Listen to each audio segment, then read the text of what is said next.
আসসালামু আলাইকুম, সবাই কেমন আছেন? আশা করি সবাই ভালো আছেন। সবাইকে বিডি টেককথন চ্যানেলের পক্ষ থেকে বরাবরের মতো স্বাগতম। আমি একটি পূর্ববর্তী ভিডিওতে অ্যানাউন্স করেছিলাম আমি একটি প্লেলিস্ট তৈরি করতে যাচ্ছি, যে প্লেলিস্টের মধ্যে forex trading beginner to advance video দেওয়া শুরু করব। অ্যান্ড যে ভিডিওগুলো দেখে আপনারা যারা ফরেক্সে নতুন এবং ফরেক্স ট্রেডিং শিখতে চান, তারা অত্যন্ত সহজভাবে ফরেক্স ট্রেডিং শিখতে পারবেন।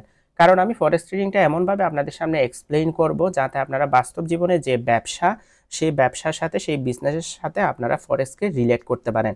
যদি আপনারা বাস্তব জীবনে যে ব্যবসা, সেই ব্যবসার সাথে যখন ফরেক্সকে আপনারা রিলেটেড করতে পারবেন, অর্থাৎ সম্পর্ক স্থাপন করতে পারবেন, তাহলে আপনাদের জন্য ফরেক্স ট্রেডিংটা অত্যন্ত ইজি হবে এবং আপনারা ফরেক্স থেকে সফলতা বয়ে আনতে পারবেন। আমার এই ফরেক্স ট্রেডিংয়ের বিগিনার টু অ্যাডভান্স যে ভিডিওগুলো আমি দেওয়া শুরু করব, সেই ভিডিওগুলোতে আমি একদম রুট লেভেল থেকে শুরু করব। আসলে আমরা অনেকেই ফরেক্স ট্রেডিং করি এবং বাই সেল করি, মার্কেট থেকে প্রফিট বা লস করি, কিন্তু আমরা অনেকেই ফরেক্স ট্রেডিংয়ের একদম বেসিক মেকানিজমগুলো জানি না।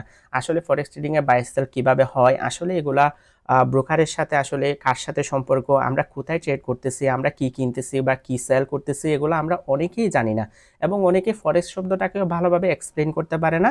জাস্ট তারা ইউটিউবের মধ্যে বা কোনো গ্রুপের মধ্যে বা কারো থেকে বাই সেল শিখছে, ব্রোকারের মধ্যে জাস্ট অ্যাকাউন্ট ওপেন করে তারা ফরেক্স ট্রেডিং করা শুরু করে।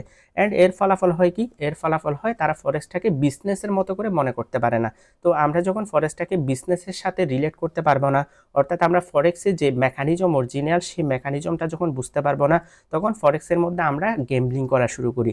যখন আমাদের গেমলিংয়ের মন মানসিকতা এসে যায়, তখন আমরা ফরেক্স থেকে কখনো প্রফিট বের করতে পারি না। আমরা শুধু লসের মধ্য দিয়ে থাকি অ্যান্ড আমাদের টাকাগুলা নষ্ট করি। তো আমি সেগুলা ভেবে আমি চিন্তা করলাম আমি একটি কোর্স নিয়ে আসবো, যে কোর্সের মধ্যে আমি ফরেক্সটাকে একদম বিজনেসের মতো করে রিলেট করে, বিজনেসের মতো করে চিন্তা করে সবাইকে বোঝাতে পারবো। এরকম একটা ইন্টেনশন নিয়ে আমি এই কোর্সটা শুরু করতে যাচ্ছি, এই প্লেলিস্টটা শুরু করতে যাচ্ছি। অ্যান্ড আপনাদেরকে আবার বলে রাখি, এটি হচ্ছে সেই প্লেলিস্টের প্রথম ভিডিও, যে ভিডিওর মাধ্যমে আপনারা যারা একদম বিগিনার অ্যান্ড আপনারা যারা রানিং ট্রেডিং করেন, তারাও অনেক কিছু না জানতে পারেন, অ্যান্ড ফরেক্সের যে বিগিনিং, যে বেসিক, যে রুট, সেটি না জানতে পারেন, তো তারাও কিন্তু এই ভিডিওটা কন্টিনিউ করতে পারেন। আর আমি আপনাদেরকে যে ভিডিওগুলো দিচ্ছি, সেই ভিডিওগুলো হবে সম্পূর্ণ লার্নিং পারপোজ এবং এডুকেশনাল পারপোজ। এখানে কোনো ইনভেস্ট বা কোথাও বিনিয়োগ করতে আপনাদেরকে কখনোই উদ্বুদ্ধ করা হবে না, কখনোই অনুপ্রাণিত করা হবে না। আপনারা জাস্ট একটা জিনিস শিখবেন অ্যান্ড সেটি সম্পর্কে বিস্তারিত জানার চেষ্টা করবেন। অ্যান্ড আমার চ্যানেল ফলো করলে আশা করি আপনারা সেই সব জিনিস সম্পর্কে এক সময় মাস্টার হয়ে যেতে পারবেন। অ্যান্ড আপনাদের জন্য যখন আমি ভিডিওগুলো রেডি করব, তখন আমারও অনেকগুলো পড়াশোনা করতে হবে, অনেক রিসার্চ করতে হবে, যার ফলে আমার দক্ষতা আরও অনেক বৃদ্ধি পাবে। এটাই হচ্ছে আমার একমাত্র লক্ষ্য। তো ভিউয়ার্স, দেরি না করে মূল ভিডিওটি শুরু করতেছি। Let's start. তো প্রথমে আমরা জানবো আসলে ফরেক্সটা কি। তো আমি ফরেক্সটা একদম ইংরেজিতে লিখি। তো আপনারা দেখতে পাচ্ছেন আমি ফরেক্সটা ইংরেজিতে লিখেছি, অ্যান্ড এটি হচ্ছে ফরেন এক্সচেঞ্জের শর্টকাট রূপ। আসলে ফরেক্সটা হচ্ছে foreign exchange, foreign exchange. Foreign exchange থেকে হচ্ছে ফরেক্সের উৎপত্তি। অ্যান্ড ফরেন এক্সচেঞ্জ মানে আপনারা যদি বাংলা করেন অনেকেই বুঝবেন, ফরেন মানে হচ্ছে বিভিন্ন দেশের কারেন্সিকে বোঝাচ্ছে, অ্যান্ড এক্সচেঞ্জ মানে হচ্ছে বিনিময়কে বোঝাচ্ছে। অর্থাৎ বিভিন্ন দেশের কারেন্সির মধ্যে যে বিনিময়টা করা হয়, যে এক্সচেঞ্জটা করা হয়, সেটাকে বলা হয় মূলত ফরেক্স। তো আমরা একটু সংজ্ঞাটা পড়ে আসি। ফরেক্স মার্কেটের প্রাথমিক ধারণা। What is forex? Forex market হলো এমন একটি প্ল্যাটফর্ম যেখানে বিভিন্ন দেশের মুদ্রা একে অপরের বিপরীতে বেচাকেনা করা হয়। উদাহরণস্বরূপ, একজন পর্যটক যখন ভিন্ন দেশে ভ্রমণ করে, তখন তার সেই দেশের মুদ্রা কেনার প্রয়োজন হয়। এটি ফরেক্স লেনদেনের সাধারণ উদাহরণ। তো এখানে আমাদেরকে যে সংজ্ঞাটা দেওয়া হয়েছে, সেই সংজ্ঞাটা পরে আমরা বুঝতে পারলাম। আমরা তো বিভিন্ন দেশের মধ্যে ভ্রমণ করতে যাই, যেমন আমরা ইউএসএ ভ্রমণ করতে যাই, ইন্ডিয়া ভ্রমণ করতে যাই, চায়না ভ্রমণ করতে যাই। যখন আমরা সেখানে ভ্রমণ করতে যাই, তখন তো আমরা আমাদের বাংলাদেশি যে মুদ্রা, অর্থাৎ বিডিটি, অর্থাৎ টাকা, আমরা তো টাকা দিয়ে সেখানে কোনো সুবিধা পারচেস করতে পারবো না, বা সেখান থেকে কোনো কিছু ক্রয় করতে পারবো না। অর্থাৎ সেই সব দেশের মধ্যে যখন আমি আমার টাকা নিয়ে যাব, তখন সেটি দিয়ে আমি কোনো সুবিধা বা কোনো কিছু ক্রয় করতে পারবো না, অর্থাৎ আমার টাকা সেখানে চলবে না। তো সেই জন্য কিসের প্রয়োজন হবে? আমি যে দেশের মধ্যে যাব, সেই দেশের কারেন্সিটা আমার অবশ্যই প্রয়োজন হবে। তো এখানে বলা হয়েছে আমরা যখন কোনো একটা দেশের মধ্যে ভ্রমণ করতে যাব, সাপোজ আমরা ইউএসএ তে ভ্রমণ করতে যাব, ইউএসএর মুদ্রার নাম হচ্ছে ইউএস ডলার। অর্থাৎ আমার তখন টাকা দিয়ে ডলার কেনার মাধ্যমে আমাকে ডলারটা আমাকে জমা রাখতে হবে, অ্যান্ড সেই ডলার দিয়ে আমরা ইউএসএ গিয়ে ভ্রমণ করতে পারবো এবং বিভিন্ন সুযোগ সুবিধা সেখান থেকে পারচেস করতে পারবো। তো সেক্ষেত্রে আমার অবশ্যই টাকা থাকা লাগবে, অ্যান্ড সেই টাকা দিয়ে আমি ব্যাংক বা কোনো প্রতিষ্ঠান থেকে আমি সেই মুদ্রাটা এক্সচেঞ্জ করে নিতে পারবো। অর্থাৎ আমরা টাকার বিনিময়ে ডলারটা এক্সচেঞ্জ করে নিয়েই আমরা ইউএসএতে ভ্রমণ করতে পারবো। ঠিক সেম আমরা যখন জাপানে ভ্রমণ করতে যাব, জাপানের মুদ্রার নাম হচ্ছে জেপিওয়াই। আমি তো জাপানে গিয়ে আমার টাকাটা চালাইতে পারবো না, সেক্ষেত্রে আমাকে অবশ্যই টাকা দিয়ে জেপিওয়াই অর্থাৎ জাপানের যে মুদ্রা সেই মুদ্রাটা পারচেস করতে হবে, অ্যান্ড সেই মুদ্রাটা দিয়ে আমি জাপানে ভ্রমণ করতে পারবো। তো মূলত এটিকে বলা হচ্ছে ফরেক্স অর্থাৎ ফরেন এক্সচেঞ্জ, অর্থাৎ দুটি দেশের মুদ্রার মধ্যে যখন বিনিময় করা হয়, যখন এক্সচেঞ্জ করা হয় একটি আরেকটির সাথে, তখন সেটিকে বলা হয় ফরেন এক্সচেঞ্জ। তো এখন আপনারা বেসিক যে ফরেক্সের সংজ্ঞা সেই ফরেক্সের সংজ্ঞাটা জেনে গেলেন, অ্যান্ড এখন আমাকে প্রশ্ন করতে পারেন ফরেক্স তো জানলাম, এখন ফরেক্স ট্রেডিংটা আসলে কি। তো ফরেক্স ট্রেডিংটাও আমি একদম বাস্তবে প্র্যাকটিক্যাল একটি উদাহরণ দিয়ে আপনাদেরকে বুঝিয়ে দিই।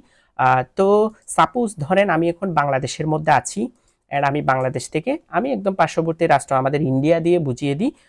ইন্ডিয়া দিয়ে বোঝালে আপনারা কিন্তু সহজেই বুঝতে পারবেন। অ্যান্ড ধরেন আমি এখন বাংলাদেশে আছি, আমি বাংলাদেশ থেকে ইন্ডিয়াতে যাব, সাপোজ ডাক্তার দেখাতে যাব, অ্যান্ড আমি যখন ডাক্তার দেখাতে যাব আমি ইন্ডিয়ার একটি হসপিটালে যাব। তো এখানে আমি ইন্ডিয়া লিখলাম। তো আমার উদ্দেশ্য হচ্ছে এখন আমি বাংলাদেশ থেকে যাব হচ্ছে ইন্ডিয়ার মধ্যে। আমি যখন বাংলাদেশ থেকে ইন্ডিয়ার মধ্যে ডাক্তার দেখাতে যাব তখন তো আমি বাংলাদেশি যে টাকা সেই টাকা নিয়ে ইন্ডিয়াতে যাইতে পারবো না, কারণ আমি যখন বাংলাদেশি টাকা নিয়ে ইন্ডিয়াতে যাব তখন আমার হসপিটালের খরচ এবং বিভিন্ন কিছুর খরচ আমি কিন্তু টাকা দিয়ে সেটি বহন করতে পারবো না। অবশ্যই ইন্ডিয়ার মুদ্রার নাম হচ্ছে রুপি, আমার অবশ্যই ইন্ডিয়ার রুপিটা লাগবে। তো আমি তো বাংলাদেশে আছি, আমার তো রুপি নাই, তো আমার তো টাকা আছে, আমার থেকে অবশ্যই টাকা দিয়ে ইন্ডিয়ান রুপি কিনে ইন্ডিয়াতে যাওয়া লাগবে। তো আমার ধরেন সাপোজ পকেটের মধ্যে আছে 500 টাকা, আমার পকেটের মধ্যে 500 টাকা আছে, সেই 500 টাকা দিয়ে আমি ইন্ডিয়াতে যাব। যদিও 500 টাকা দিয়ে ইন্ডিয়াতে যাওয়া কখনোই পসিবল না, বাট আমি উদাহরণস্বরূপ আমি সংখ্যাটা ছোট করে নিলাম। আমার আছে 500 টাকা, অ্যান্ড আমি এখন ইন্ডিয়াতে ডাক্তার দেখাতে যাব। তো আমার থেকে ইন্ডিয়ান রুপি লাগবে। আমি কোনো ব্যাংকের মধ্যে গেলাম বা কোনো বর্ডারের মধ্যে কোনো ব্রোকারের মধ্যে গেলাম, ব্রোকার হাউসের মধ্যে বা ব্যাংকের মধ্যে গিয়ে বললাম আমার 500 টাকাটা নাও, অ্যান্ড আমাকে 500 টাকার বিনিময়ে রুপি দাও। অ্যান্ড আমি ব্যাংকের মধ্যে যাওয়ার পর আমাকে রুপি দিল হচ্ছে 300 রুপি। বর্তমানে হয়তো ইন্ডিয়ান 1 রুপি সমান বাংলাদেশের 1.5 টাকা, অর্থাৎ বাংলাদেশি 1.5 টাকা দিয়ে আমি 1 রুপি পাবো। সেই হিসেবে আমাকে বাংলাদেশি 500 টাকা দিয়ে ইন্ডিয়ান 300 রুপি দিল। তো আমি সেই 300 রুপিগুলা দিয়ে চলে আসলাম হচ্ছে ইন্ডিয়ায়। তো এখন যখন আমি ইন্ডিয়ার মধ্যে আসলাম, ইন্ডিয়ার মধ্যে আসার পর আমার পরিচিত এক দাদা ছিল, যে দাদার বাসায় আমি উঠলাম, অ্যান্ড পরিচিত সেই দাদা আমাকে বলতেছে আমার ইন্ডিয়াতে কোনো টাকা পয়সা খরচ করতে হবে না, কোনো রুপি খরচ করতে হবে না, অ্যান্ড সে যা খরচ সব কিছুই আমাকে বহন করবে, অ্যান্ড আমার সব খরচ সে বহন করবে। আমাকে সে অনেকগুলা রুপি দিয়েছে খরচ করার জন্য, অ্যান্ড আমার হাসপাতালে যা কস্ট সে বহন করছে। যদিও দাদারা এত ভালো না, আমাদের খরচ বহন করবে না, তবু উদাহরণস্বরূপ আপনাদেরকে বলতেছি তারাই আমাদের এই খরচটা বহন করতেছে। অ্যান্ড আমার যে এখানে 300 রুপি ছিল পকেটের মধ্যে, সেই 300 রুপিগুলা কিন্তু আমার খরচ করতে হয় নাই। ইন্ডিয়ান যে দাদার সাথে আমার পরিচয় ছিল সে সব খরচ বহন করেছে। আমি ইন্ডিয়ার মধ্যে সাপোজ 3 দিন বা 4 দিন থাকলাম বা 1 সপ্তাহ থাকলাম, অ্যান্ড ইন্ডিয়াতে থাকার পর আমি এখন ব্যাক করব হচ্ছে বাংলাদেশে।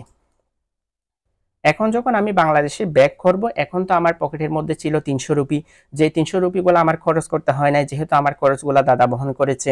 তো এখন আমি 300 রুপিগুলো দিয়ে কি করব? অবশ্যই এই 300 রুপিগুলো আমি সেল করে দিব। আমি কোনো ব্যাংকের মধ্যে এই 300 রুপিগুলো ভাঙিয়ে আমি টাকাতে কনভার্ট করে ফেলবো, কারণ আমার 300 রুপিগুলো তো বাংলাদেশে প্রয়োজন নাই, কারণ বাংলাদেশে তো এই রুপিগুলো চলবে না। আমি অবশ্যই ব্যাংকের মধ্যে যাব। তো আমি কোনো ব্যাংকের মধ্যে গেলাম, কিন্তু আমি 1 সপ্তাহ বা 2-3 দিন পরে যাচ্ছি, এটা কিন্তু মাথায় রাখতে হবে, কারণ 1 সপ্তাহ বা 3-4 দিন পরে কিন্তু ইকোনমিক অবস্থা অনেক কিছুই পরিবর্তন হতে পারে। তো আমি ব্যাংকের মধ্যে গিয়ে আমি ব্যাংকে দিলাম 300 রুপি, আমাকে ব্যাংক দিল 700 টাকা।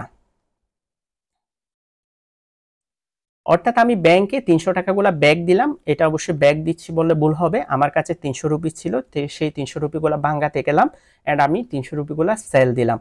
তো সেল দেওয়ার পরে ব্যাংক আমাকে দিল হচ্ছে 700 টাকা। তো এখন আপনারা প্রশ্ন করতে পারেন আমি তো এই 300 রুপিগুলা কিনেছিলাম ইন্ডিয়াতে যাওয়ার সময় 500 টাকা দিয়ে, কিন্তু আমি যখন এখন 300 টাকাগুলা সেল করতে যাচ্ছি অর্থাৎ বিক্রয় করতে যাচ্ছি তখন আমাকে ব্যাংক দিল 700 টাকা। তো এখানে একটি ঘটনা ঘটলো, কি হলো, এখানে হচ্ছে আমার 200 টাকা লাভ হয়ে গেল, অর্থাৎ আমি 500 টাকা দিয়ে রুপি কিনছিলাম 300 রুপি, অ্যান্ড আমাকে ব্যাংক দিয়েছে 700 টাকা। তো এখানে আমার 200 টাকা এক্সট্রা লাভ হলো, অর্থাৎ আমার এখানে মূলধন ছিল 500 টাকা যেটা দিয়ে আমি রুপি কিনেছিলাম, অ্যান্ড এখন পাচ্ছি 700 টাকা। তো এখন হচ্ছে 200 টাকা আমি বেশি পেয়ে গেলাম। তো এখন আপনারা প্রশ্ন করতে পারেন আমি যে এই 200 টাকা বেশি পেলাম এগুলা কোথায় থেকে আসলো, আসলে এই 200 টাকা কেমনে সম্ভব। তো সিম্পলি এক কথায় বলে রাখি, এটি হচ্ছে ফরেন এক্সচেঞ্জ অর্থাৎ ফরেক্স ট্রেডিং। তো এখানে যে আমরা ফরেক্সটা করলাম, অর্থাৎ এখানে যে আমরা মুদ্রার বিনিময়টা করলাম, সেই মুদ্রার বিনিময়ে এই 200 টাকাটা প্রফিট চলে আসলো।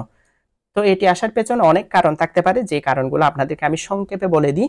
আমি যে ইন্ডিয়াতে গিয়েছিলাম, ইন্ডিয়াতে যখন গিয়েছিলাম তখন বাংলাদেশি একটা মুদ্রার মান ছিল অ্যান্ড ইন্ডিয়ার একটা মুদ্রার নির্দিষ্ট মান ছিল।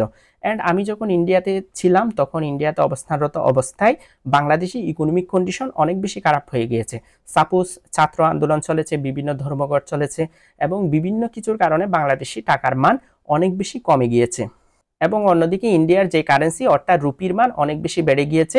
তো সেক্ষেত্রে কি হবে, সেক্ষেত্রে আমি যে ইন্ডিয়ান রুপিগুলা 1.5 টাকা দিয়ে কিনেছিলাম, অর্থাৎ এক ইন্ডিয়ান রুপি আমি কিনেছিলাম 1.5 টাকা দিয়ে, এবং সেই ইন্ডিয়ান রুপি এখন হয়ে গেছে বাংলাদেশে ইনফ্লেশন বা মুদ্রাস্ফীতি হয়েছে সাপোজ, বা কোনো কারণে অর্থনৈতিক কন্ডিশন অনেক দুর্বল হয়ে গিয়েছে, সেক্ষেত্রে আমার এক ইন্ডিয়ান রুপি এখন কিনতে হলে আমার দিতে হবে 2 টাকা বা 3 টাকা, সাপোজ 3 টাকা, অর্থাৎ বাংলাদেশি টাকার মান এখন কমে গিয়েছে। তো আমি যে রুপি কিনেছিলাম এক রুপি 1.5 টাকা দিয়ে, সেই রুপি আমার এখন কিনতে হবে হচ্ছে 3 টাকা দিয়ে। তো যেহেতু আমার রুপি কেনা ছিল, সেহেতু আমি যখন সেল করতে যাব সেই রুপিটা, এখন আমি এক রুপির বিনিময়ে অবশ্যই 3 টাকা পাবো, এটি তো স্বাভাবিক, কারণ বাংলাদেশি ইকোনমিক কন্ডিশন ফল করার কারণে অবশ্যই টাকার মান কমে গিয়েছে। তো সেক্ষেত্রে আমি আমার 300 রুপি গোলা সেল করে এখন পেলাম 700 টাকা, অর্থাৎ আগে ছিল এক রুপির মূল্য 1.5 টাকা, এখন এক রুপির মূল্য হয়ে গেছে 3 টাকা। তো এই হচ্ছে 3 দিন 4 দিন বা এক সপ্তাহের ব্যবধানে এই পার্থক্যটা ঘটলো, অর্থাৎ আমার 200 টাকা লাভ হলো। তো এখন গেল ফার্স্ট সিনারিও। তো এখানে হচ্ছে সেকেন্ড সিনারিও, অর্থাৎ দ্বিতীয় আরেকটি ঘটনা ঘটতে পারতো। সেই ঘটনাটা কি, আমি কিন্তু লসে থাকতে পারতাম, সেই ঘটনাটাও আপনাদেরকে এক্সপ্লেইন করে দিই। তো আমি আবার ইন্ডিয়ান ঘটনাতে চলে যাই। আমি 300 রুপিগুলা যে সেল করেছিলাম, সেই 300 রুপিগুলার বিনিময়ে আমাকে ব্যাংক দিতে পারতো আরো কম দিতে পারতো, অর্থাৎ এই 300 রুপিগুলার বিনিময়ে ব্যাংক আমাকে দিল হচ্ছে 400 টাকা। আমি প্রথম সিনারিওতে দেখিয়েছিলাম ব্যাংক আমাকে দিয়েছে 300 রুপির বিনিময়ে 700 টাকা, এবং 700 টাকার মধ্যে 200 টাকা আমার প্রফিট ছিল, অ্যান্ড সেটা কেন প্রফিট ছিল সেটি আপনাদেরকে এক্সপ্লেন করেছিলাম। তো ঘটনাটা যদি এমন হতো, যেমন আমি ব্যাংকে দিলাম হচ্ছে 300 রুপি, ব্যাংকে 300 রুপি সেল দিতে গিয়ে ব্যাংক আমাকে দিল 400 টাকা, কিন্তু আমি তো এই 300 রুপিগুলা কিনেছিলাম 500 টাকা দিয়ে। তো তখন কি হলো, তখন আমার হচ্ছে 100 টাকা লস হয়ে গেল, অর্থাৎ আমাকে ব্যাংক 100 টাকা কম দিল। তো এখানে কিন্তু আমার এই ক্ষেত্রে লস হলো। তো এই ক্ষেত্রে বিভিন্ন ঘটনা ঘটতে পারে। আমি যে ঘটনা বলেছিলাম, বাংলাদেশে ইকোনমিক কন্ডিশন ফল করেছিল, বাংলাদেশের মুদ্রাস্ফীতি বেড়ে গিয়েছিল, তো ঠিক সেম বিষয়গুলো তো ইন্ডিয়ার সাথেও ঘটতে পারে। আমি ইন্ডিয়াতে থাকা অবস্থায় ইন্ডিয়ার মধ্যে যুদ্ধ বিগ্রহ লাগলো অ্যান্ড ইন্ডিয়ার ইকোনমিক কন্ডিশন ফল করলো, তো সেক্ষেত্রে ইন্ডিয়ান যে মুদ্রা, সেই মুদ্রার মান কমে গেল, অ্যান্ড তখন ইন্ডিয়ান 1 টাকা সমান, অর্থাৎ 1 রুপি সমান বাংলাদেশি 1 রুপি 1 টাকা, অর্থাৎ দুই দেশের মুদ্রার মান সমান হয়ে গেল। অর্থাৎ আমি এখন ইন্ডিয়ান 500 টাকা দিয়ে 500 রুপি দিয়ে বাংলাদেশি 500 টাকা পাবো, ইন্ডিয়ার 300 রুপি দিয়ে বাংলাদেশি 300 টাকা পাবো। তো বিষয়টা যখন এমন হয়ে গেল, তখন আমাকে ব্যাংক যখন 300 রুপি আমি ব্যাংকে দিলাম, তখন ব্যাংক আমাকে দিচ্ছে হচ্ছে 400 টাকা। আমি যদি এক এক ধরি, তাহলে আমাকে দিল হচ্ছে ব্যাংক 300 টাকা ধরতে পারি, যেহেতু আমি 1 টাকা 1 টাকা সমান করে ফেলেছি মুদ্রার মান। তো আমি ব্যাংকে 300 রুপি দিলাম, ব্যাংক আমাকে দিল হচ্ছে 300 টাকা। তো এক্ষেত্রে কি হলো, এক্ষেত্রে হলো আমার 200 টাকা লস হয়ে গেল। আমি 500 টাকা দিয়ে 300 রুপি কিনেছিলাম, বাট আমাকে এখন ব্যাংক দিল 300 টাকা, সো আমার 200 টাকা লস হয়ে গেল। এই লসের কারণ কি, এই লসের বিভিন্ন কারণ হতে পারে। এই লসের কারণগুলোর মধ্যে একটি হচ্ছে মুদ্রাস্ফীতি হতে পারে, বা ইন্ডিয়ার মধ্যে গৃহযুদ্ধ লেগেছে, যে গৃহযুদ্ধের কারণে ইন্ডিয়ান বিভিন্ন ইনপুট এক্সপোর্টে প্রভাব পড়েছে, যার ফলে ইন্ডিয়ার মুদ্রার মান কমে যেতে পারে। তো সেক্ষেত্রে ইন্ডিয়ান ইকোনমি যখন ফল করবে, তখন আমার বাংলাদেশের মুদ্রার মান বেড়ে যাবে। মুদ্রার মান বেড়ে গিয়ে আগে 1.5 টাকার বিনিময়ে পেত 1 রুপি, এখন হচ্ছে 1 টাকার বিনিময়ে 1 রুপি পাওয়া যাচ্ছে। সেহেতু আমি যখন ইন্ডিয়ান রুপিটা সেল করতে গেলাম, তখন আমি প্রপার দামটা পেলাম না, যেই দামে আমি ইন্ডিয়ান রুপিগুলো কিনেছিলাম। তো সেক্ষেত্রে আমার 200 টাকা লস হয়ে গেল। আশা করি ভিউয়ার্স বিষয়টা বুঝতে পেরেছেন। তো আমি প্রথম যে সিনারিওটা আপনাদেরকে দেখিয়েছিলাম, সেই সিনারিওতে আমি কিন্তু প্রফিটে ছিলাম, অ্যান্ড পরবর্তীতে আপনাদেরকে যে সিনারিওটি দেখিয়েছি, এই সিনারিওতে আমি কিন্তু 200 টাকা লসে আছি। তো এটাই হচ্ছে আসলে ফরেক্স, ফরেন এক্সচেঞ্জ অথবা ফরেক্স ট্রেডিং। আশা করি আপনারা বিষয়টি খুব সহজভাবে বুঝতে পেরেছেন। আমরা অনেকেই অনেকদিন যাবৎ ফরেক্স ট্রেডিং করি, বাই সেল করি, কিন্তু অনেকেই এই বিষয়গুলো আসলে বুঝে না। এগুলো হচ্ছে একদম সিম্পল বিষয়। তো এখানে আপনাদেরকে আমি যে বিষয়গুলো দেখালাম, যে এক্সচেঞ্জটা দেখালাম, এই এক্সচেঞ্জটা যদি আমি বিজনেসের মতো করে চিন্তা করি, ধরেন আমি বাংলাদেশে আছি, আমি কিন্তু ইন্ডিয়াতে যাব না, অ্যান্ড আমি কোনো কারণে বুঝতে পারলাম বাংলাদেশি ইকোনমি ফল করবে। আমার কিন্তু ইন্ডিয়াতে কোনো কারণে যাইতে হচ্ছে না বা কোনো ডাক্তারের কাছে যাইতে হচ্ছে না। আমি ইকোনমিক বিভিন্ন চার্ট, বিভিন্ন নিউজ, বিভিন্ন সোর্সের মাধ্যমে জানতে পারলাম বাংলাদেশের ইকোনমি 1 সপ্তাহ পরে ফল করবে, অর্থাৎ বাংলাদেশি টাকার মান কমে যাবে। তো সেক্ষেত্রে আমি কি করলাম, সেক্ষেত্রে আমি প্রচুর পরিমাণে ইন্ডিয়ান রুপি কিনে আমি জমা রেখে দিলাম। আমি কিন্তু ইন্ডিয়াতে গেলাম না, আমি বাসায় বসেই ইন্ডিয়ান রুপি কিনে রাখলাম টাকার বিনিময়ে। তো টাকার বিনিময়ে যখন আমি ইন্ডিয়ান রুপিটা কিনে রাখলাম, অ্যান্ড আমার প্রেডিকশন ছিল 4-5 দিন পরে বাংলাদেশি ইকোনমি ফল করবে, বাংলাদেশি মুদ্রার মান কমে যাবে। তো সেক্ষেত্রে আমি ইন্ডিয়ান রুপি কিনে সেগুলা স্টক করলাম। সেগুলা যখন জমা রাখলাম, আমি 5-6 দিন পরে দেখলাম বাংলাদেশি মুদ্রার মান ঠিকই কমে গিয়েছে, অ্যান্ড তখন আমি ইন্ডিয়ান রুপিটা সেল করে দিলাম। তো সেক্ষেত্রে সেল করলে আমি অবশ্যই প্রফিটে থাকবো, যেমনটা আমি আপনাদেরকে ঘটনাতে দেখিয়েছিলাম, আমি 200 টাকা প্রফিটে ছিলাম। ঠিক সেম বিষয়টা উল্টোও হতে পারে। আমি যে স্টক করলাম, আমি যে প্রেডিকশন করেছিলাম বাংলাদেশি ইকোনমিক কন্ডিশন ফল করবে, অর্থাৎ বাংলাদেশি টাকার মান কমে যাবে, তো সেটি নাও কমতে পারে। কারণ আমি যে প্রেডিকশন করেছিলাম বাংলাদেশে আন্দোলন হবে, মুদ্রাস্ফীতি ঘটবে, সেটি কোনো কারণে ঘটল না। সেক্ষেত্রে আমার মুদ্রার মান যখন কমবে না, তখন কিন্তু আমি যেই টাকা দিয়ে রুপিটা কিনেছিলাম সেই রুপিটার মান কিন্তু পরিবর্তন হবে না, বরং আমি লসেও থাকতে পারি। তো এটাই হচ্ছে মূলত ফরেক্স ট্রেডিং। অ্যান্ড এই বিষয়টা যখন আমরা কোনো ব্রোকারের থ্রুতে, কোনো ব্রোকারের মাধ্যমে যখন সম্পন্ন করব এই এক্সচেঞ্জটা, তখন এটিকে সম্পূর্ণ আমরা ফরেক্স ট্রেডিং বলতে পারি, যেটি আমরা এখন শিখতে যাচ্ছি। তো আশা করি আপনারা ফরেক্স কি, ফরেক্স ট্রেডিং কি এবং ফরেক্স ট্রেডিং এর মাধ্যমে কিভাবে প্রফিটটা জেনারেট হয় বা লসটা জেনারেট হয় সেটির বেসিক ধারণা আপনারা পেয়ে গিয়েছেন, অ্যান্ড খুব সহজভাবে আপনারা বুঝে গিয়েছেন। তবুও যদি আপনারা না বুঝে থাকেন তাহলে আমাকে কমেন্টে জানাতে পারেন, আমি নেক্সটে আরও ভালোভাবে আপনাদেরকে বুঝিয়ে দেওয়ার ট্রাই করব। অ্যান্ড এখন এখানে চলে আসি, why is currency exchange necessary. বিভিন্ন দেশের অর্থনৈতিক সম্পর্ক, ব্যবসায়িক লেনদেন এবং আন্তর্জাতিক বিনিয়োগের জন্য ফরেক্সের প্রয়োজন পড়ে, এভাবে মুদ্রার মান ওঠানামা করে। তো এখানে কিছু কারণ দেখিয়ে দিয়েছে কিভাবে মুদ্রার মান ওঠানামা করে। তো এখানে দেখিয়েছি বিভিন্ন দেশের অর্থনৈতিক সম্পর্ক, যেমন কোনো দেশের মধ্যে অর্থনৈতিক সম্পর্ক যদি ভালো থাকে বা অর্থনৈতিক সম্পর্কের উন্নতি যদি পরিলক্ষিত করা যায়, সেই দেশের মুদ্রাটা স্ট্রং থাকে, অর্থাৎ সেই দেশের মুদ্রার মানটা বেড়ে যায়, এবং সেই দেশের ব্যবসায়িক লেনদেন এবং আন্তর্জাতিক বিনিয়োগের জন্য ফরেক্সের প্রয়োজন পড়ে। এবং সব ক্ষেত্রেই তো আসলে ফরেক্সের প্রয়োজন পড়বে, মুদ্রার বিনিময়ের প্রয়োজন পড়বে। আমি যদি কোনো দেশ থেকে কোনো কিছু আমদানি বা কোনো কিছু রপ্তানি করতে চাই, সেক্ষেত্রে আমাদেরকে ফরেক্সের সহযোগিতা নিতে হয়, কারণ আমরা মুদ্রার বিনিময় ছাড়া তো কখনো ইম্পোর্ট বা এক্সপোর্ট করতে পারবো না। তো এই বিষয়গুলো এখানে দেওয়া আছে। কেন ফরেক্স দরকারি? ফরেক্স তো অবশ্যই দরকারি, কারণ কারেন্সির এক্সচেঞ্জ ছাড়া আমরা এক দেশ আরেক দেশের সাথে কখনোই সম্পর্ক বজায় রাখতে পারবো না, আমরা বাইরের দেশের সাথে কখনোই সম্পর্ক স্থাপন করতে পারবো না কারেন্সির এক্সচেঞ্জ ছাড়া। অবশ্যই কারেন্সি এক্সচেঞ্জ অত্যন্ত গুরুত্বপূর্ণ একটি মাধ্যম, বিভিন্ন দেশের অর্থনৈতিক সম্পর্ক বজায় রাখার জন্য, ব্যবসায়িক লেনদেন ঠিক রাখার জন্য এবং বিভিন্ন আন্তর্জাতিক বিনিয়োগের সাথে ফরেক্স ওতপ্রোতভাবে জড়িত। এবার আসি পার্টিসিপ্যান্টস ইন ফরেক্স মার্কেট, অর্থাৎ ফরেক্স মার্কেটের মধ্যে কারা কারা ট্রেড করে সেটি সম্পর্কে এখানে একটু ধারণা দেওয়া হয়েছে। এই মার্কেটে কেন্দ্রীয় bank, multinational company, has fund এবং রিটেল ট্রেডার সহ বিভিন্ন প্রতিষ্ঠানে অংশগ্রহণ থাকে এবং তাদের নিজস্ব লক্ষ্য এবং কৌশল অনুযায়ী লেনদেন পরিচালনা করে। অর্থাৎ এখানে বিভিন্ন দেশের মধ্যে অর্থনৈতিক সম্পর্ক, ব্যবসায়িক লেনদেন, আন্তর্জাতিক বিনিয়োগ, এগুলা ছাড়াও আমরা যারা ট্রেড করি তাদেরকে বলা হয় রিটেল ট্রেডার, এবং আমরাও সেই মার্কেটের মধ্যে কিছুটা এফেক্ট ফেলতে পারি। এবং এখানে বিভিন্ন কেন্দ্রীয় ব্যাংক, বিভিন্ন মাল্টিন্যাশনাল কোম্পানি এখানে ট্রেডিং করে থাকে এবং বিভিন্ন হ্যাজ ফান্ড এখানে ইনভেস্ট করে থাকে, অ্যান্ড এগুলাই হচ্ছে ফরেক্স মার্কেটের চালিকা শক্তি। অর্থাৎ তারাও হচ্ছে ফরেক্স মার্কেটের এক প্রকার পার্টিসিপেন্ট বা হচ্ছে এক প্রকার গ্রাহক, এক প্রকার অংশ। তো এখন আমরা আজকে লাস্ট টপিকে চলে যাই। আজকে এত বেশি আলোচনা করব না, কারণ আপনারা অনেকেই নতুন, অনেকের জন্য আসলে এগুলো ভারী হয়ে যাবে আজকে যদি আমি এর বেশি এক্সপ্লেন করে ফেলি। তো নেক্সট ভিডিওতে আমি অনেক গুরুত্বপূর্ণ টপিক নিয়ে আলোচনা করব, অ্যান্ড আপনারা আমার সাথে থাকবেন, অ্যান্ড আপনারা যদি কমেন্টের মধ্যে আমাকে উৎসাহ দেন তাহলে আমি ভিডিওগুলো দ্রুত নিয়ে আসব। তো এখন হচ্ছে দ্বিতীয় টপিকের মধ্যে চলে যায় আজকের, ফরেক্স মার্কেটের আকার ও লিকুইডিটি। তো এখানে আকার এবং লিকুইডিটি সম্পর্কে একটু ধারণা দেওয়া হয়েছে।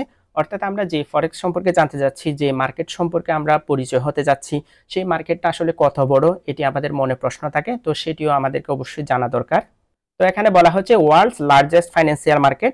তো ফরেক্স মার্কেট হচ্ছে ওয়ার্ল্ড লার্জেস্ট, অর্থাৎ বিশ্বের সবচাইতে বড় ফাইন্যান্সিয়াল মার্কেট। এখানে বলা হচ্ছে ফরেক্স মার্কেটের দৈনিক ট্রেড ভলিউম প্রায় $6.6 ট্রিলিয়ন, যা যে কোনো স্টক মার্কেটের তুলনায় অনেক বড়। এই বিশাল লেনদেনের পরিমাণ এবং লিকুইডিটি একে অধিকতর সক্রিয় এবং আকর্ষণীয় করে তোলে। তো এখানে বলা হচ্ছে ফরেক্স মার্কেট যে এত বড় ফাইন্যান্সিয়াল মার্কেট, যে মার্কেটের মধ্যে প্রতিদিন $6.6 ট্রিলিয়ন, এটি হচ্ছে অনেক পুরনো আপডেট, এখন হচ্ছে আরো বেশি হতে পারে এটি। তো $6.6 ট্রিলিয়ন এখানে ট্রেডিং হয়ে থাকে, অর্থাৎ এক্সচেঞ্জ হয়ে থাকে। তো আপনারা বুঝতে পেরেছেন এটি কত বড় মার্কেট। এন্ড এখানে একটি গ্রাফ দেওয়া হয়েছে, যে গ্রাফের মধ্যে আপনারা ইজিলি সবকিছু বুঝতে পারবেন। তো এখানে দেখতে পাচ্ছেন এটি হচ্ছে ফরেক্স মার্কেট। ফরেক্স মার্কেটের যে বারটি আপনারা এখানে দেখতে পাচ্ছেন গ্রাফের মধ্যে, এটি হচ্ছে দেখতে পাচ্ছেন 6.6 ট্রিলিয়ন ইউএস ডলারের একটি লেনদেন হচ্ছে। তো এটি দেখতে পাচ্ছেন কত বড় বিগ ফিশ এন্ড এটি কত বড় মার্কেট। তো মার্কেট যত বড় তত বেশি মার্কেটটা ভোলাটাইল হবে, যত বেশি ট্রানজ্যাকশন হবে তত বেশি মার্কেট আপ ডাউন করবে, এত বেশি মার্কেটটা আকর্ষণীয় হবে। এন্ড এত বড় মার্কেটের মধ্যে যখন আমাদেরকে টিকে থাকতে হয়, এত বড় মার্কেটের মধ্যে যখন আমাদের বিজনেসটা করতে হয়, তাহলে কতটুকু স্টাডি করতে হবে, কতটুকু জ্ঞান অর্জন করতে হবে এই মার্কেট সম্পর্কে, এই মার্কেটের ডিপে কতটা ঢুকতে হবে আপনারা একটু কল্পনা করে নেন, তাহলেই বুঝতে পারবেন। অ্যান্ড আমরা যারা আজকে আসছি ফরেক্স মার্কেটে অ্যান্ড ফরেক্সে বাই সেল শিখছি অ্যান্ড শেখার পরে আমরা আজকে প্রফিট করতে চাচ্ছি অ্যান্ড আজকেই সব কিছু শিখে ফেলতেছি, নিজেকে মনে করতেছি, আসলে তা না। আপনারা দেখতে পাচ্ছেন এখানে যেহেতু 6.6 ট্রিলিয়ন ডলারের একটা মার্কেট, এটি কত বিশাল মার্কেট। এখানে কত ব্যাংক, কত হ্যাজ ফান্ড, কত বিগ বয়, কত কেউ যে এখানে ট্রেডে ব্যস্ত, এবং কত বড় মার্কেটের মধ্যে আপনারা যে এখানে নামছেন অ্যান্ড আপনাদেরকে কাদের সাথে এখানে প্রতিযোগিতা করে টিকে থাকতে হবে, এটি যদি আপনারা ভাবতে যান তাহলে এটি বিশাল ব্যাপার। এজন্য প্রথম প্রায়োরিটি হবে আমাদেরকে আগে শিখতে হবে, আগে 2, 3, 4 বছর যা লাগুক না কেন আমাদেরকে ধৈর্য ধরে লেগে থাকতে হবে, না হয় আমরা কখনো এখান থেকে সফলতা আশা করতে পারবো না। তো এখানে আমরা দেখতে পেলাম এভারেজ ডেইলি ট্রেডিং ভলিউম হচ্ছে 6.6 ট্রিলিয়ন ডলার ফরেক্স মার্কেটের। এরপরে আমরা আসি হচ্ছে স্টক মার্কেটের মধ্যে। এখানে দেখতে পাচ্ছেন নিউ ইয়র্ক স্টক এক্সচেঞ্জের মধ্যে লেনদেন হচ্ছে 22.4 বিলিয়ন। তো এখানে দেখতে পাচ্ছেন 6.6 ট্রিলিয়ন, এখানে হচ্ছে 22.4 বিলিয়ন। এখানে অত্যন্ত কম, এগুলা হচ্ছে দেখাও যাচ্ছে না, আপনারা দেখতে পাচ্ছেন গ্রাফের মধ্যে।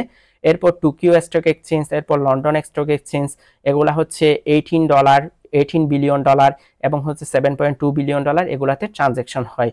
তো এখানে দেখতে পাচ্ছেন নিউ ইয়র্ক স্টক এক্সচেঞ্জ, অনেকে স্টক মার্কেট সম্পর্কে জানেন এন্ড আপনারা মনে করেন স্টক মার্কেটটা হচ্ছে বিশাল একটা মার্কেট, যেখানের মধ্যে মানুষ শেয়ার কিনে রাখে এন্ড শেয়ার কিনে রাখার পরে শেয়ারের দাম বাড়লে মানুষ প্রফিট করে। তো স্টক মার্কেটের মধ্যে সবচাইতে বড় মার্কেট হচ্ছে নিউ ইয়র্ক স্টক এক্সচেঞ্জ, যেটিরও আপনার হচ্ছে ট্রেডিং ভলিউম হচ্ছে প্রতিদিন 22.4 বিলিয়ন ডলার, যেখানে ফরেক্স মার্কেটের দৈনিক ট্রেডিং ভলিউম হচ্ছে 6.6 ট্রিলিয়ন ডলার, অর্থাৎ এটি কত বড় মার্কেট। কিন্তু ইন্ডিভিজুয়ালি ধরতে গেলে এটি হচ্ছে বিশ্বের সবচাইতে বড় stock exchange, new York stock exchange, কিন্তু এটির চাইতে ফরেক্স মার্কেট অনেক অনেক গুণ বড়।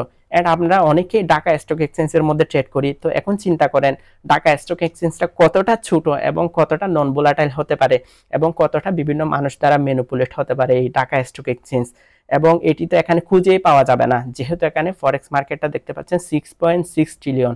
তো আশা করি আপনারা একটি ধারণা পেয়ে গিয়েছেন ফরেক্স মার্কেটটা কত বড় একটি মার্কেট। এরপরে আসি ইম্পর্টেন্স অফ লিকুইডিটি। তো লিকুইডিটি শব্দটা হচ্ছে ফরেক্স মার্কেটের সাথে ওতপ্রোতভাবে জড়িত। অ্যান্ড আমরা যখন টেকনিক্যাল অ্যানালাইসিস শিখবো তখন লিকুইডিটি সম্পর্কে অনেকগুলো কনসেপ্ট থাকবে। অ্যান্ড আমরা যখন লিকুইডিটি কনসেপ্ট সম্পর্কে মাস্টার হতে পারবো তখন আমরা এখান থেকে অনেক বেশি সফলতা পাবো। তো এই লিকুইডিটি কনসেপ্টটা হচ্ছে টেকনিক্যাল অ্যানালাইসিসের দিক থেকে এটি আমরা অন্যরকমভাবে চিন্তা করব। তো আপাতত আপনারা লিকুইডিটি শব্দটা মাথায় রাখবেন। অ্যান্ড এখানে বলা হয়েছে লিকুইডিটির ইম্পর্টেন্স কি। মার্কেটের লিকুইডিটি বলতে বোঝায় যে একটি মুদ্রা দ্রুত কিনতে বা বিক্রি করতে সক্ষম কিনা। ফরেক্সের উচ্চ লিকুইডিটি ট্রেডারদের জন্য দ্রুত লাভ বা লোকসানের সুযোগ তৈরি করে দেয়। অর্থাৎ লিকুইডিটি বলতে বোঝায় একটি মার্কেটের মধ্যে যত বেশি পরিমাণ বাই সেল হবে আমরা বলতে পারি সেই মার্কেটের মধ্যে তত বেশি লিকুইডিটি বেশি। কারণ আমরা যখন কোনো কিছু কিনতে যাব কোনো মার্কেট থেকে, কেউ যদি সেই জিনিসটা বিক্রি না করে, অর্থাৎ আমরা যখন কোনো কিছু বাই করতে যাব কেউ যদি সেই জিনিসটা সেল না করে, তাহলে আমরা সেই জিনিসটি বাই করতে পারবো না। বা আমরা যখন কোনো কিছু বিক্রি করতে যাব তখন সেই জিনিসটা যদি কেউ না কিনে, তাহলে আমরা সেটি সেল করতে পারবো না। তো যেই মার্কেটের মধ্যে বায়ার এবং সেলারের সংখ্যা যত বেশি থাকবে সেই মার্কেটের লিকুইডিটি তত বেশি থাকবে। অ্যান্ড আমরা যারা বিজনেস করব, বাই সেল করব, তারা কিন্তু বাই সেলটা তত দ্রুত করতে পারবো। তো এখানে সেই বিষয়টি বোঝানো হয়েছে। অর্থাৎ কোনো মার্কেটের লিকুইডিটি যত বেশি হবে সেই মার্কেটের মধ্যে বেচা কেনা তত বেশি হবে অ্যান্ড সেই মুদ্রাটা আমরা দ্রুত কিনতে বা বিক্রি করতে সক্ষম হব এবং সেখান থেকে প্রফিট বা লস জেনারেট করতে পারবো। তো এই বিষয়টা আপাতত আপনারা লিকুইডিটি মনে করে রাখেন। অ্যান্ড লিকুইডিটি সম্পর্কে অনেক ভালো ভালো কনসেপ্ট আছে অ্যান্ড অনেক টেকনিক্যাল অ্যানালাইসিসের কনসেপ্ট আছে, যেগুলো আমি যখন অ্যাডভান্স লেভেলে ভিডিও তৈরি করব তখন আপনাদের সামনে এক্সপ্লেন করব। তো ভিউয়ার্স, আপনারা বুঝতে পেরেছেন একটি মার্কেটের লিকুইডিটির ভূমিকা কত বেশি গুরুত্বপূর্ণ অ্যান্ড কত বেশি বাই সেলে এই লিকুইডিটিটা সহায়তা করে। তো আজকের ভিডিওটি এইটুকুতেই থাক। এন্ড আজকে আমরা শিখলাম ফরেক্স কি এবং ফরেক্স মার্কেট কিভাবে কাজ করে এবং আমাদের দৈনন্দিন জীবনে ফরেক্স মার্কেটটা কিভাবে ওয়ার্ক করে সেগুলো সম্পর্কে জানলাম। এন্ড প্র্যাকটিক্যালি আমরা আসলে ফরেক্স ট্রেডিংটা কি সেটি সম্পর্কে হালকা ধারণা পেলাম। তো নেক্সট ভিডিওতে আমি আলোচনা করব বিভিন্ন মুদ্রা সম্পর্কে আলোচনা করব, কারেন্সি পেয়ার সম্পর্কে আলোচনা করব এবং হচ্ছে বিভিন্ন লিকুইডিটি এবং ট্রেডিং সেশন নিয়ে কিছু আলোচনা থাকবে। তো ভিউয়ার্স, আজকের ভিডিওটি কেমন লাগলো আপনারা কমেন্ট করে জানাবেন। এন্ড কোনো যদি কোয়েশ্চেন থাকে তাহলেও কমেন্টে করতে পারেন অথবা আমাকে ইনবক্সে নক করতে পারেন। তো নেক্সট ভিডিও আসার আগ পর্যন্ত সবাই ভালো থাকবেন, সুস্থ থাকবেন। Take care, bye by.